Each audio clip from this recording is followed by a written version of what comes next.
সোমবার গাজীপুরের চান্দুরা চৌরাস্তায় সন্ত্রাসীদের হামলার শিকার হন এনসিপির মুখ্য সংগঠক হাসনাত আব্দুল্লাহ।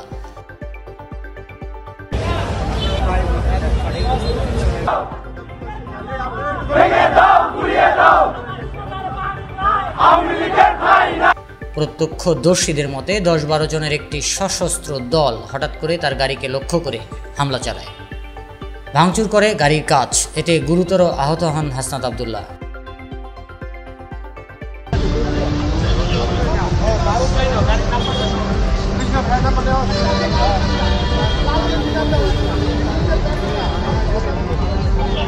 হামলার পরপরই আশেপাশের লোকজন ছুটে এসে পরিস্থিতি নিয়ন্ত্রণে আনার চেষ্টা করেন।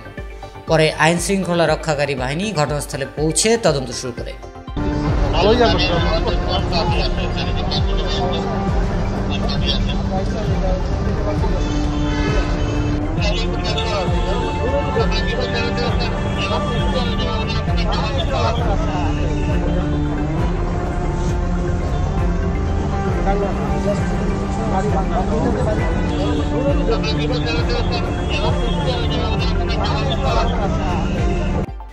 আহত অবস্থায় হাসনাত আব্দুল্লাহকে ঢাকায় পাঠানো হয় চিকিৎসার জন্য।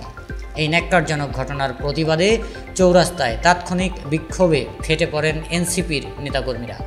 তারা দ্রুত হামলাকারীদের গ্রেপ্তার ও শাস্তির দাবি জানান।